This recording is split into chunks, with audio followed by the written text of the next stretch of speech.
욥기 8장 8절에서 10절 말씀. 청컨대 너는 옛 시대 사람에게 물으며 열조의 터득한 일을 배울지어다. 우리는 어제부터 있었을 뿐이라 아는 것이 없으며 세상에 있는 날이 그림자와 같으니라. 그들이 내게 가르쳐 이르지 아니하겠느냐. 그 마음에서 나는 말을 바라지 아니하겠느냐. 아멘. 아멘. 감사합니다. 예. 본문을 중심으로 하나님이 주신 조건과 결론이라는 제목으로 이한대리 목사님 말씀 선포하실 때 큰 은혜 되기를 축복합니다. 목사님 부탁합니다. 좋으신 아버지 감사합니다. 오늘도 저희들 함께 모였습니다. 하나님 은혜 베풀어 주시고 기도로 또 나갈 때 성령으로 충만케 하셔서 합당한 기도로 주님께 영광 돌리고 많은 응답 받을 수 있도록 인도해 주십시오. 부족하고 어리석은 종을 또 오늘도 주관하셔서 입술을 사용하시고 하나님의 뜻만 드러나도록 도와주십시오. 예수님의 이름으로 감사하며 기도 올리옵나이다. 아멘. 아멘. 아멘. 예, 본문 앞에 5절부터 7절까지 제가 좀 다시 한번 읽어드리겠습니다.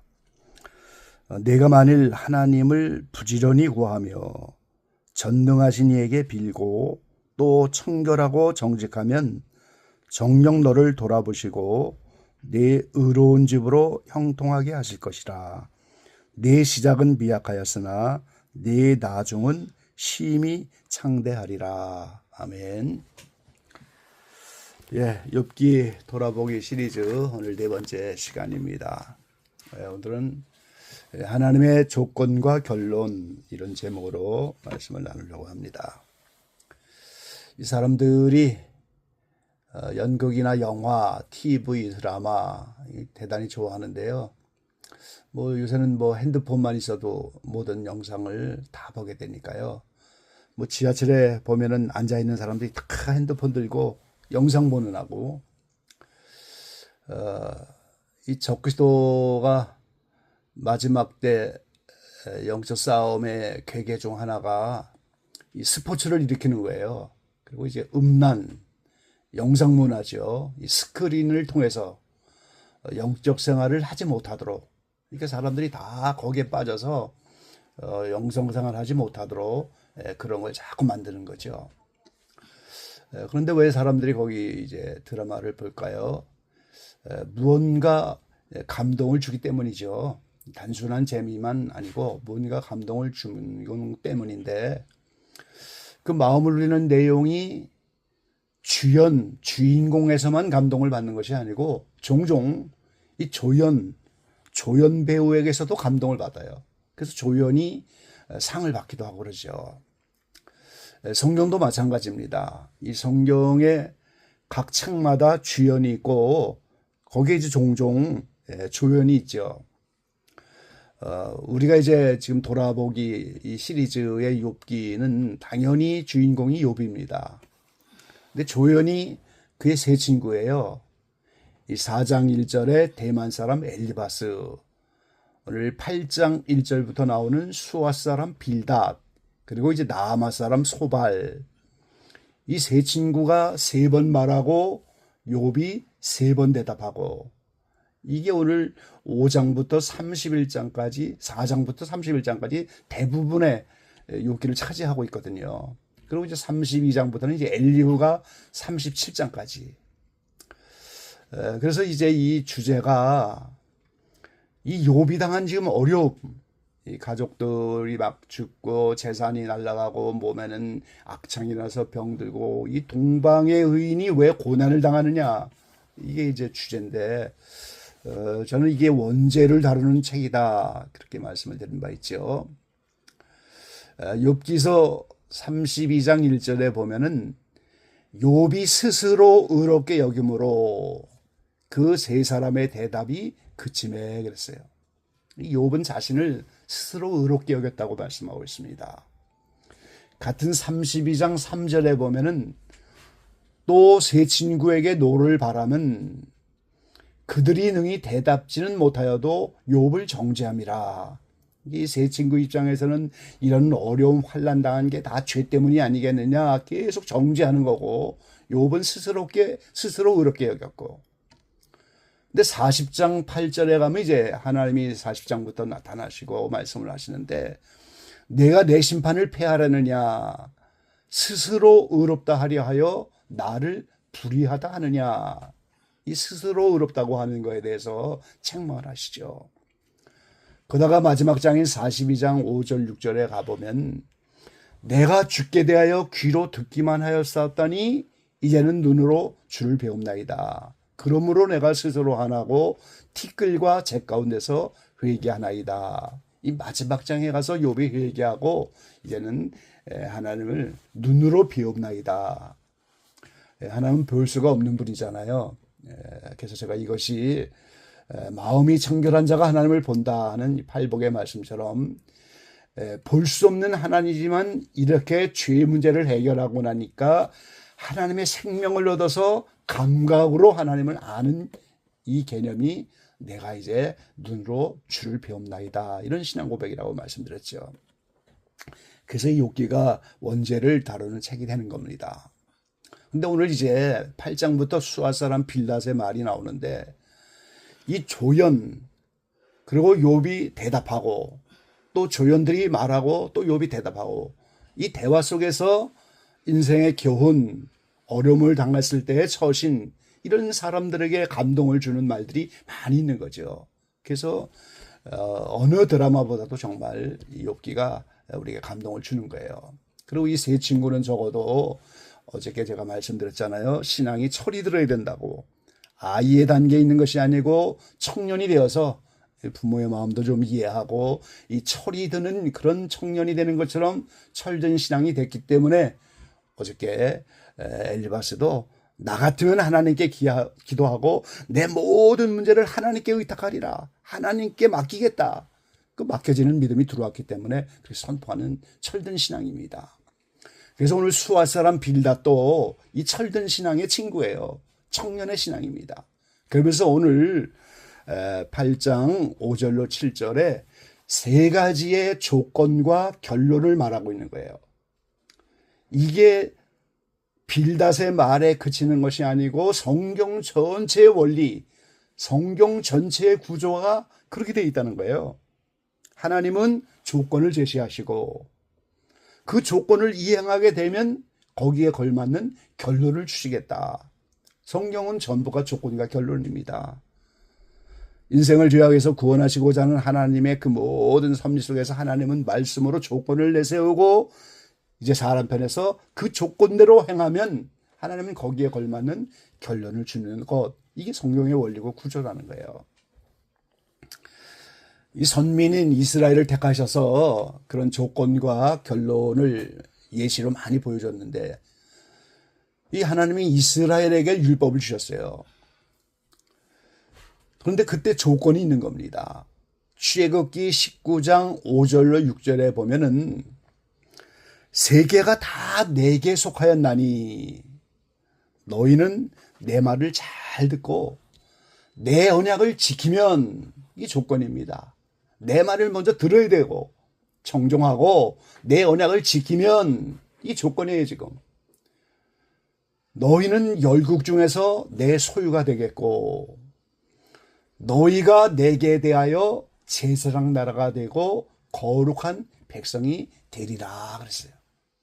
이 조건을 모세에게 먼저 말씀해서 모세가 또 시내산에서 내려와서 백성들에게 고하고 그래서 시내산을 7, 8번씩 올라내리는 거예요. 모세가. 백성들에게 그 조건을 가서 알려주고 백성들의 대답을 듣고 언약을 지키겠다. 그래서 이제 하나님이 결국 율법을 주는 겁니다. 그 이제 출애굽기 24장 1절로 8절 말씀해 보면 다시 한번 마지막으로 또 다짐을 하셔요. 너희가 내 말을 잘 듣고 내 언약을 지키겠느냐. 그러니까 백성들이 다 준행하리라. 그래서 언약서를 작성합니다. 오늘날 마치 계약서를 쓰는 것처럼 하나님은 출애굽기 24장에 보면 언약서를 작성하고 언약의 피를 뿌려요. 거기다가 피로 언약을 하는 겁니다. 그래서 언약이 체결되는 거예요. 그래서 조건과 결론이 오늘 너희가 내 말을 잘 듣고 언약을 지키면 너희가 내 소유가 되겠고 너희가 제사장 나라가 되고 거룩한 백성이 될 것이다. 이 계약이 성립된 겁니다. 조건과 결론이에요. 그런데 이스라엘은 광야를 지나면서 그 조건들을 지키지 않았어요. 언약을 안 지켰습니다. 가나안 땅에 들어가서도 언약을 안 지켰어요. 하나님의 말씀을 준행 안 합니다. 하나님이 축복하면 축복할수록 우상의 제단을 만들어 놓고 더 이방신을 찾고 계속해서 하나님을 섬기지 않아요. 그러니까 하나님이 바벨론의 포로 생활을 70년을 이렇게 하게 하셨는데 그거는 490년 동안 안식년 7년에 한 번씩 땅을 쉬게 하는 안식년이 계명 중에 하나인데 그거를 490년을 안 지켰어요. 그게 다른 언약 다 안 지킨 거죠. 그러니까 한꺼번에 그 안식년을 하나님이 찾는 방법이 490년 동안에 7년에 한 번 안식년이니까 70년 안식을 70번 해야 되는데 못한 걸 한꺼번에 바벨론 포로 생활로 70년을 한꺼번에 계산하는 거예요. 하나님은 말씀대로 반드시 계산을 하시죠. 안식일, 안식년 지키는 계명 하나에도 이렇게 철저하게 하나님이 갚아주시는데 모든 계명에 대해서 전부 갚아주실 거예요. 신약에 와서 베드로전서 2장 9절에 보면은 이 베드로가 오늘 이스라엘 특별히 예수 믿게 된 하나님의 자녀들 물론 거기 이방인도 나그네 같은 인생들 다 함께 포함해서요. 그렇게 선포하시잖아요. 오직 너희는 택하신 족속이요 왕 같은 제사장들이요 거룩한 나라요 그의 소유된 백성이니 그랬어요. 이는 너희를 어두운 데서 불러내어 그의 기이한 빛에 들어가게 하신 자의 아름다운 덕을 선전하게 하려 하심이라. 그러니까 하나님이 먼저 이스라엘을 부르셔서 계명을 지키면 내 소유가 되겠고 제사장 나라가 되고 거룩한 백성이 될 것이다. 그 언약을 지키지 않으니까 오늘 이방인을 부르셔서 이제 영적 이스라엘로 삼으셔서 너희가 택하신 족속이다. 그래서 너희도 계명을 지키면 이스라엘이 받지 못한 왕같은 제사장, 거룩한 나라, 그의 소유된 백성이라고 하는 이 놀라운 은총을 이방인에게 주려고 하는 거예요, 지금. 그럼 거기도 조건이 있는 거잖아요. 옛 계명인 구약의 계명을 주신 것처럼 새 계명, 새 언약의 새 계명을 주시는데 그 새 계명은 한마디로 말하면 너희가 서로 사랑하라 그겁니다. 근데 이 계명을 마음으로 지켜야 하는 거예요. 에레미야 31장 31절 이하의 말씀에 보니까 보라 날이 이르니 내가 이스라엘 집과 유다 집에 새 언약을 세우리라 그랬어요. 이 언약은 내가 그들의 열조의 손을 잡고 애굽 땅에서 인도하여 내던 날에 세운 것과 같이 아니할 것은 내가 그들의 남편이 되어서도 그들이 내 언약을 파하였습니다. 이 시내산에 도착해서 하나님이 율법 계명을 주셨을 때 남편 아내처럼 이렇게 혼인 언약이 됐다는 거예요. 근데 신부 단장하는 것처럼 그들이 언약을 받았지만 계명을 안 지키니까 이 남편 아내의 관계가 깨져버리고 이스라엘은 버림을 받잖아요. 그래서 이제는 이스라엘 집과 유다 집에 새 언약을 세울 것이다. 근데 그 새 언약은 나의 법을 그들의 속에 두며 그 마음에 기록하여 그랬어요. 나는 그들의 하나님이 되고 그들은 내 백성이 될 것이다. 자, 첫 계명은 돌판 위에 하나님이 이 계명을 새겨서 모세에게 준 건데 새 계명은 우리의 마음판, 신비 안에 그 법을 우리 안에 마음에 기록해 주겠다 이렇게 말해요. 그래서 예수님이 오셔서 새 계명을 주시고 내가 이 계명을 폐하러 왔다. 어떤 때는 그렇게 말씀하시고 어떤 때는 완전케 하려고 왔다. 그렇게 말씀하셨어요. 첫 언약에 따라서 성전에서 제사하는 성전법, 제사법, 제물에 대한 법 이런 걸 다 폐하는 거죠. 그러니까 어떤 율법은 폐해버리고 근데 사랑이라고 하는 마음의 법, 위로는 하나님을 사랑하고 네 이웃을 내 몸같이 사랑하라는 마음의 법, 사랑이라는 그 법은 완전케 하러 왔다 이렇게 말씀합니다. 그러니까 표면적으로 지키는 게 아니고 내면으로 마음으로 지키는 경지까지 가야 한다는 거예요. 그것 때문에 우리가 고난받는 겁니다. 그것 때문에 인생을 고난받기 위해서 지으셨다고 어저께 말씀하시는 거예요. 이 마음속에 이 작가가 걸작품을 하나 만드는 것처럼 돌을 쪼개고 깨고 이렇게 하는 것처럼 우리의 신비 안에 사랑의 계명을 새기면서 내면으로도 미워함은 이미 살해났고 이제 음욕을 품으면 이미 간음했고 남의 것을 보고 탐심을 가지면 이미 도적질했고 이미 사형입니다. 그게. 그 마음으로 이렇게 지키는 게 얼마나 어렵겠어요. 누가 그렇게 마음으로 다 지키고 삽니까? 근데 그것조차도 이미 살인이니까 회개하면서 하나님의 성령의 법이 들어와서 죄에서 해방이 된 그때 비로소 이제 우리가 내면으로도 지키는 경지까지 가는 건데 이게 우리 안에 이루어지는 때까지 우리를 그릇을 깨끗하게 해주시고 옛사람을 죽이고 새롭게 하여 그 하나님의 영원한 생명 십자가에서는 이미 2000년 전에 객관적으로 다 준비되어 있지만 천국은 침노하는 자의 것이다. 그래서 누구든지 그 준비된 은총을 갖다가 내 심령 속에 그대로 적용해서 현재적으로 그 영원한 생명을 누리는 주관적인 그 십자가의 은총 그거를 받아 누리도록 우리를 깨끗하게 하시는 과정이 우리를 연단하시고 훈련하시고 때에 따라 욕과 같은 고난을 주는 거예요. 그래서 오늘 본문 가운데 세 가지 조건과 세 가지 결론을 주셨습니다. 이 첫 번째 조건은 내가 만일 하나님을 부지런히 구하며 이게 첫 번째 조건이에요. 내가 하나님을 부지런히 구하며 두 번째는 전능하신 이에게 빌고 세 번째는 또 청결하고 정직하면 그랬어요. 그러면 결론이 뭐냐? 정령 첫 번째 너를 돌아보시고 두 번째 내 의로운 집으로 형통하게 하실 것이다. 그리고 세 번째 내 시작은 미약하였으나 내 나중은 심히 창대하리라 그랬어요.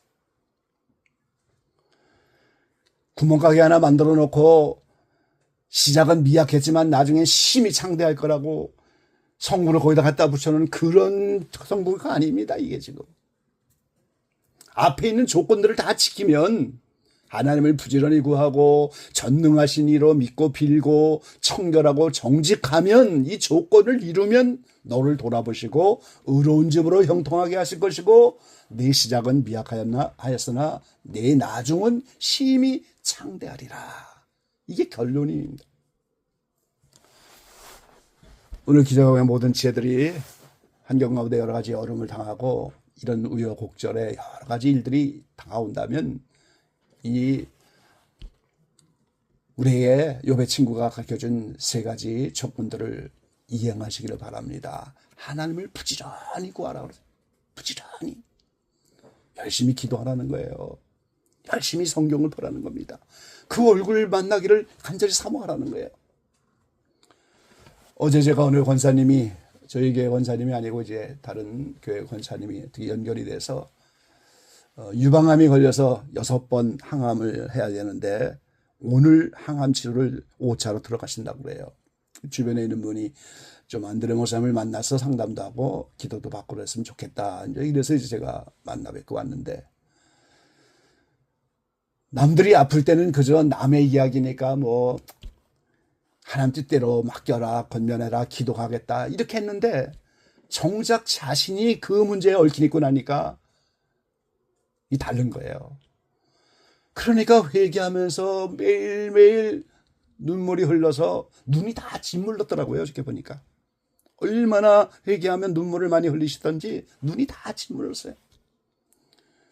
그 기도원에서 그 원장님이랑 같이 몇 시간을 기도하고 끝나서 가야 되는데 아유 1시간만 더 기도하고 가면 안 되겠냐고. 그냥 주체할 수 없는 눈물 때문에 눈이 다 짓물렀어요. 만나보니까. 하나님을 부지런히 구해야 되는 겁니다. 여러분. 짜투리 시간 하나 남아도 그 시간에 다른 거 생각하는 게 아니고 그 시간에 주님을 주목하고 그 시간에 성경을 더 읽고 그 시간에 말씀 붙잡고 그 시간에 주님을 향해서 그 얼굴을 들고 조금이라도 더 주님 만나려고 하는 부지런히 구하는 그게 조건입니다. 시간만 되면 엎드려 기도하시기 바랍니다. 전에 한국에 이용도 목사라고 하는 유명한 부흥사가 계셨잖아요. 일제시대 암울한 그런 시대에 부흥회를 통해서 많은 성도들에게 은혜를 그분이 부흥회 끝나고 오면은 좀 쉬어야 되지 않겠어요? 옛날엔 부흥회를 뭐 한 주간씩 하고 뭐 지금처럼 그렇게 하는 게 아니고 하루 종일 얼마나 많은 말씀을 하시니 목이 메어서 말이 나오지도 않고 그럼 뭐 손수건만 흔들어도 막 이제 사도 바울처럼 능력이 나타나고 많은 사람이 회개하고 서로 모셔가려고 말이죠. 그렇게 힘든 부흥회를 한 주간 하고 왔어도 가방 던져놓고 사택에서 바로 뒷동산 인왕산에 올라가서 또 기도하면서 밤을 새는 거예요. 그러니까 그런 능력이 나타나고 그러니까 사랑의 신비주의로 어찌하든지 그 사랑으로 예수님과 하나가 되어보려고 하는 그 사랑의 완전을 이루어가시잖아요. 우리는 짧은 시간이라도 부지런히 하나님을 구해야 돼요. 그리고 두 번째 조건은 전능하신 이에게 빌고 하나님이 전능하신 분인 줄 믿어라 그 말이에요. 그걸 믿고 기도하라는 거예요. 어저께도 말씀하셨죠. 사람이 헤아릴 수 없는 사람이 알 수 없는 그 수많은 일들을 행하시는 분이라고. 모든 만물을 주관하시고 만물을 만드신 그분이 못하실 일이 뭐가 있겠어요. 주님이 이 땅에 오셔서 잠잠하고 고요하라 한마디 말씀하니까 풍랑이 걷히고 물결이 다 잠잠해지고 그 말씀 한마디가 오늘 우리의 모든 삶을 변화시키는 거 아니겠어요? 그분이 전능하신 분이에요. 그 믿는 자에게 무슨 못할 일이 못겠느냐, 능치 못할 일이 못겠느냐. 그러니까 간질병 들고 귀신 들린 그 아들 가진 아버지가 내가 믿나이다 나의 믿음을 좀 도와달라고 말이죠. 어디든지 전능하신 그분으로 믿고 기도하고 그리고 청결하고 정직하면 우리 하나님 앞에 정직해야 되죠. 그리고 또 우리가 청결해야 돼. 이게 이제 오늘 욥이 내가 눈으로 주를 배움나이다. 그것이 이제 팔복에 마음이 청결하면 하나님을 볼 것이요. 이단 이제 그릇이 깨끗하게 비워졌다는 거예요. 죄의 문제가 해결됐다는 거죠. 십자가에서 은총으로 준비해 놓은 원죄가 오늘 이제 심령을 깨끗하게 하고 회개가 완성되니까 그 생명을 부을 수 있는 그런 깨끗한 그릇으로 청결하게 됐다는 거예요. 이 세 가지 조건이 이루어졌기 때문에 오늘 욥에게 영원한 생명을 주시고 원죄를 해결해 주셔서 이제 제사장이 된 거죠. 그러니까 친구들을 위해서 번제를 드리면 다 하나님 받으시고 그때 갑절의 복을 주신 거예요. 그럼 세 가지 조건과 결론은 또 뭡니까? 정녕 너를 돌아보시고 하나님이 돌아보시면 만사 형통이고 문제 해결되는 거죠. 이 하나님은 숨바꼭질 하나님이라고 이번 시즌에 제가 말씀드렸잖아요. 북풍이 불어오다가 아가서에 따뜻한 남풍이 불어오는 것처럼 저녁이 오다가 아침이 오는 것처럼 하나님이 연단하고 훈련하시고 이렇게 하지만 그 과정이 지나면 또 축복하시고 창세기에 한 주간 엿새 동안 이렇게 안식에 들어가기까지 6일을 지나게 된 것처럼 저는 6번 영혼이 잘 되면 범사가 잘 되고 강건한 복이 6번 반복된다고 말씀하십니다. 그 반복되는 만큼 성장하는 거죠. 그래서 너를 돌아보시겠다. 이제는 그 숨바꾸질에서 하나님이 숨으시고 나타나지 않고 이러던 하나님이 회개하고 마음을 청결하고 전능하신 하나님으로 부지런히 구하며 이렇게 되니까 하나님이 짠하고 나타나셨다는 거예요. 그게 돌아보시는 겁니다. 이제는 나에게 오셨어요 다시. 그리고 내 의로운 집으로 형통하게 하실 것이다. 하나님이 의롭다고 인정하시고 형통하게 하신다고. 그래서 내 시작은 미약하였으나 내 나중은 심히 창대하리라 그랬어요. 하나님의 이 생명의 역사가 처음에는 미약하였지만 나중은 창대할 것이다. 이제 사는 동안에 영원한 생명을 얻었죠. 예수님이 마태복음 27장 51절에 보니까 부활하신 후에 구약의 의인 얼마가 오늘 부활하는 그런 장면이 나오잖아요. 거기에 욥도 함께 포함이 됐어요. 구약의 24장로, 예루살렘 성의 24장로가 구약에 이렇게 히브리서에 보면 나와 있는데 구약에 사는 동안에 의로워진 사람들, 예수님 부활 후에 즉시로 부활하여 거룩한 성 예루살렘에 들어간 성도들, 그 중에 하나가 욥입니다. 그러니까 이 땅에서 그렇게 많은 고난과 어려움 속에 있어서 하나님의 생명의 역사가 시작되어서 회개하여 청결해지고 조건을 이루니까 그 생명의 역사가 지금은 미약한 것 같지만 나중은 심히 창대하다. 영원한 예루살렘 성에 부활체를 가지고 들어가게 된 거예요. 그럼 주님 다시 오시면 그 예루살렘, 현재 있는 예루살렘과 휴거 성도가 합쳐서 새 예루살렘 성으로 내려올 겁니다. 영원히 창대한 거죠. 오늘 8, 9절에는 이런 터득한 일, 이거를 물어보라, 배워라, 그들은 말하게 되어 있다, 이렇게 말씀하고 있죠. 이 욥기서는 욥이 터득한 겁니다. 세 친구가 터득한 거예요. 인생을 살아오면서 죄 문제, 고난의 문제 이런 걸 어떻게 해결을 해야 될 것인가. 그 터득한 것이 결국 조건과 결론이라는 거. 이게 욥이 우리에게 주는 지혜고요. 각 사람마다, 목회자마다, 사역자마다 각자 터득한 것이 또 있을 거예요. 살아오면서 나름대로 하나님의 은혜로 터득한 것이 있어요. 마리아 목사님은 기도해야 문제가 해결되고 기도해야 병치료되고 이게 터득한 겁니다. 이 기적의 방이 마리아 목사님이 터득한 거예요. 이거를 말하게 되어 있기 때문에 이제 세상에 내놓고 함께하고 이걸 하는 거고요, 우리가. 또 여기에 목회자마다 사역자마다 각자 터득한 것이 있기 때문에 이걸 나누는 거예요. 말하게 되어 있으니까 터득한 걸 나눠야 되니까 그게 나누는 거죠. 그래서 우리가 이제 서로 이거를 묻고 배워가고 말하면서 이 진행이 돼가는 건데요. 성경에 욥이 터득하고 세 친구가 터득하고 이것이 조건과 결론이에요.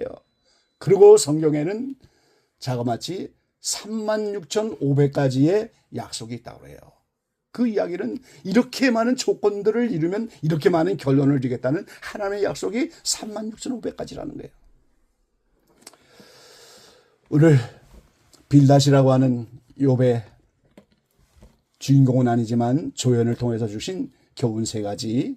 하나님을 부지런히 구하며 전능하시니 하나님은 전능하신 분으로 믿고 빌고 또 청결하고 정직하면 이 세 가지 조건을 이루시는 가운데 하나님이 돌아보시고 의로운 집으로 형통하게 하시고 처음은 미약했지만 나중은 창대해지는 이 결론의 말씀이 여러분의 것이 되는 기적의 방 모든 지체들 다 되시기를 간절히 축원합니다. 아멘.